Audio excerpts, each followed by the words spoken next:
എന്താണ് ശാന്തമ്മ ചേച്ചി രാവിലെ തന്നെ? വാ കേറിയിരിക്കേ.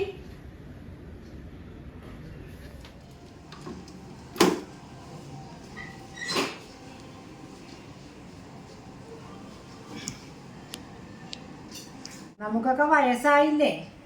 മക്കളുടെയും മരുമക്കളുടെയും മുന്നിൽ എത്ര കാലം ഇങ്ങനെ ഭാരമായി ജീവിക്കും? എന്താ ശാന്തമ്മ ചേച്ചി രാവിലെ തന്നെ ഒരു തത്വശാസ്ത്രം? ചിലപ്പോൾ തോന്നും ആർക്കും ഭാരമാകാതെ എങ്ങോട്ടെങ്കിലും പോയാ മതിയെന്ന്. നമ്മൾ എന്തിനാണ് മക്കൾക്ക് ഭാരമാകുന്നത്?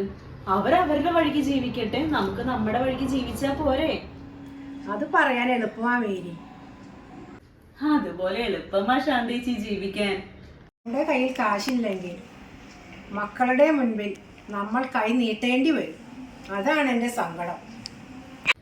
അവിടെയാണ് ശാന്തമ്മ ചേച്ചി നമുക്ക് തെറ്റുന്നത്. നമ്മൾ നമ്മുടെ സമ്പാദ്യമെല്ലാം മക്കൾക്ക് വേണ്ടി എഴുതി കൊടുത്തതിന് ശേഷം അവരുടെ കാരുണ്യത്തിന് വേണ്ടി നമ്മൾ നിൽക്കുമ്പോഴാണ് ഇത്രയും വലിയ പ്രശ്നങ്ങളൊക്കെ ഉണ്ടാവുന്നത്. ഇപ്പോൾ കണ്ടില്ലേ എന്തോരം ഓൾഡ് ഏജ് ഹോമുകളാ. ഒരുപാട് അമ്മമാര് അച്ഛന്മാര് എല്ലാവരും അങ്ങനെയുള്ളൊരു ഹോമിലല്ലേ കിടക്കുന്നേ. ഇതുപോലെ മക്കളെ സ്നേഹിച്ച് അവർക്ക് വേണ്ടുന്നതെല്ലാം കൊടുത്തിട്ട് ഇപ്പം അവരവിടെ കരിവേപ്പില പോലെ കൊണ്ടുപോയിട്ടേക്കുന്നതാണ്. ഇതാ ഞാൻ പറഞ്ഞ്, നമ്മുടെ സമ്പാദ്യം നമ്മുടെ കയ്യിൽ ഇത്തിരി വേണം, എന്നാലേ ഒരു വിലയൊക്കെ ഉള്ളൂ. നീ അറിഞ്ഞോ നമ്മുടെ സുമതി എങ്ങനെ ജീവിച്ചതാ? അത് തന്നെ. മക്കൾക്ക് സ്വത്ത് മുഴുവൻ എഴുതി കൊടുത്തിട്ട് ഇപ്പൊ സുമതി കിടക്കുന്നത് എവിടെയാ? വൃദ്ധസദനത്തിൽ. ഒരു പഴമൊഴി തന്നെ ഇല്ലേ, മക്കളെ കണ്ടും മാമ്പൂ കണ്ടും നമ്മൾ കൊതിക്കരുത്. അതങ്ങനെയാ. എന്നാ മേരി ഞാൻ പോട്ടെ, സമയം ഒരുപാടായില്ലേ? വല്ലതും കഴിച്ചായിരുന്നോ? ചായ വല്ലതും എടുക്കട്ടെ ഞാൻ? ചായ ഇപ്പൊ എനിക്ക് വേണ്ട, ഞാൻ വൈകുന്നേരം വരാം. കുറച്ച് കാര്യങ്ങളും കൂടെ എനിക്ക് പറയാനുണ്ട്. എന്നാ ശരി, കുറച്ച് തുണിയൊക്കെ മടക്കി വെക്കാനുണ്ട്. വൈകുന്നേരം വാ. ശരി.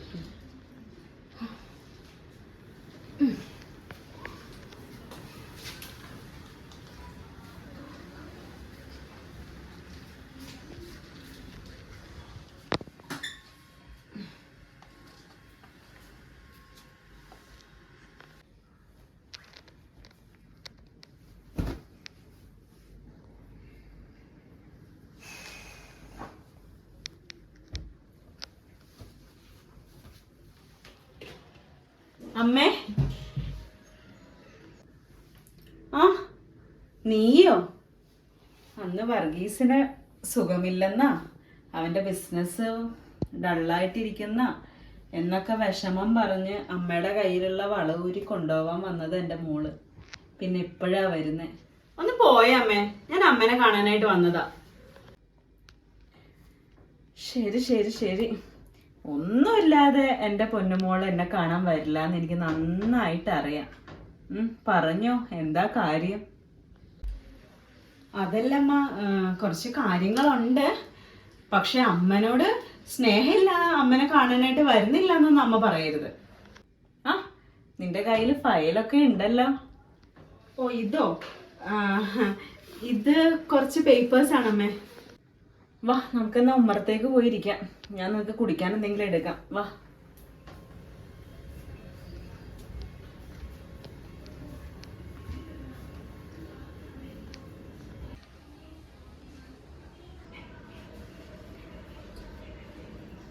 അമ്മച്ചി, അത് ഞാൻ കുറച്ചായിട്ട് വിചാരിക്കുന്നു. അമ്മച്ചി എന്തായാലും ഇവിടെ ഒറ്റയ്ക്കാണല്ലോ, അപ്പൊ നമുക്ക് ഈ വീടും പറമ്പൊക്കെ ഒന്ന് വിറ്റാലോ? അതെന്താ മോളെ ഇപ്പൊ ഈ വീടും പറമ്പൊക്കെ വിറ്റിട്ട് ഇത്ര ആവശ്യം? അമ്മച്ചി, ചേട്ടനൊരു ബിസിനസ് തുടങ്ങണം എന്നുണ്ടായിരുന്നു. അപ്പം പൈസക്ക് കുറച്ച് ആവശ്യമുണ്ട്, അതുകൊണ്ടാണ്. പിന്നെ അതുമല്ല, അമ്മച്ചി ഇവിടെ ഒറ്റയ്ക്കല്ലേ താമസിക്കുന്നേ? അല്ല, അപ്പൊ ഈ വീടും പറമ്പൊക്കെ വിറ്റിട്ട് ഞാൻ എവിടെ പോയി താമസിക്കും? അമ്മച്ചി എന്റെ കൂടെ ഒന്ന് താമസിക്കേ. ഫ്ലാറ്റിൽ നമുക്ക് ഒന്നിച്ച് താമസിക്കാലോ. ആദ്യത്തെ ഒരു 2 ആഴ്ച, ഏറിപ്പോയ ഒരു 3-4 മാസം നിങ്ങൾ പൊന്നുപോലെ നോക്കുമായിരിക്കും. പക്ഷെ അത് കഴിഞ്ഞ നിന്റെ ഭർത്താവിനും മക്കൾക്കും ഒക്കെ അമ്മയൊരു ഭാരമായി തോന്നും. പിന്നെ നിങ്ങൾ വല്ല വൃദ്ധസദനത്തിലും കൊണ്ടുപോയിടും. അതിലും നല്ലതല്ലേ ഈ ഉള്ള കൂരയില് ഉള്ള കഞ്ഞിയും വെച്ച് കുടിച്ച് ഞാൻ ഇരിക്കുന്നത്. അമ്മച്ചി, എനിക്കൊരു ഭാരോ? ഞങ്ങൾ നിന്നെ പഠിപ്പിച്ചു, നിനക്ക് ഇഷ്ടപ്പെട്ട ആളെ നീ പറഞ്ഞു, അയാളുമായിട്ട് കല്യാണം നടത്തി തന്നു, വേണ്ടുന്ന ആഭരണങ്ങളും ഒക്കെ തന്നു. ഇതൊക്കെയല്ലേ ഒരു അമ്മയുടെ കടമ. ആ കടമ ഞാൻ ഭംഗിയായിട്ട് നിറവേറ്റിയിട്ടുണ്ട്. എൻ്റെ ഭർത്താവ് എനിക്ക് വേണ്ടി മാറ്റിവെച്ച ഈ വീടും എനിക്കുള്ള പെൻഷൻ കാശും മാത്രമാണ് ഇപ്പം എൻ്റെ ധൈര്യം. ഈ വീട് ഞാൻ ഒരിക്കലും വിൽക്കില്ല. അമ്മച്ചിക്ക് ഇപ്പോഴും എന്നെ സംശയമാണ്. അതിന്റെ പുറത്താണ് അമ്മ ഈ സംസാരിക്കുന്നത് മൊത്തം. ഈ വയസ്സാം കാലത്ത് അമ്മക്ക് ഈ വീടും പറമ്പൊക്കെ എന്തിനാണ്? ഒരു കാര്യം ഓർത്തോ, പ്രായമായി കഴിഞ്ഞാൽ ഞാനേ നോക്കാനുണ്ടാവുള്ളൂ. അമ്മയ്ക്ക് സംശയമൊന്നുമില്ല മോളെ. അമ്മയ്ക്ക് വല്ല അസുഖവും വന്ന് കിടപ്പിലായ ഈ കാശ് വന്ന് അമ്മച്ചിയെ നോക്കോ? ഇന്നത്തെ കാലത്ത് കാശ് കൊടുത്താൽ ഹോം നേഴ്സിനെ കിട്ടും. ഹോം നേഴ്സിനെ വെച്ച് എന്നെ നോക്കാൻ വേണ്ടിയിട്ടുള്ള കാശൊക്കെ എൻ്റെ ബാങ്ക് ബാലൻസ് ആയിട്ടുണ്ട്. പിന്നെ നിങ്ങൾക്ക് അമ്മച്ചിയെ നോക്കണം എന്ന് നല്ല മനസ്സോടെ വന്ന് നിങ്ങൾ നോക്കുകയാണെങ്കിൽ അത് അമ്മയ്ക്ക് സന്തോഷം മാത്രമേ ഉള്ളൂ. പക്ഷേ ഈ സ്വത്തൊക്കെ കണ്ടിട്ടാണ് ഇങ്ങോട്ട് വരുന്നതെങ്കിൽ അത് മോളങ്ങ് മാറ്റി വെച്ചേക്ക്. മോളെ, ഞാൻ നിന്നോട് കൂടിയാണ് ഈ പറയുന്നത്. നമ്മൾ ചോര നീരാക്കി വളർത്തുന്നത് നാളെ അവർ നമ്മളെ നോക്കുമെന്ന് കരുതിയാകരുത്. പ്രായമാകുമ്പോൾ ആർക്കും ഭാരമാകാതെ അന്തസ്സോടെ ജീവിക്കണം.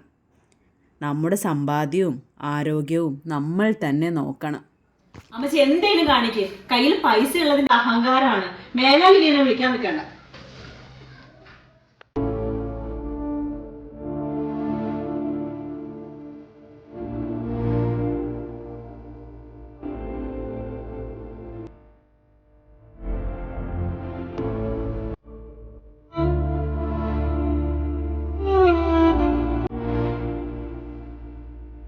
ദൈവമേ, എൻ്റെ ഈ ജീവിതത്തിൽ എനിക്കിനി ഒരു പ്രാർത്ഥന മാത്രമേ ഉള്ളൂ.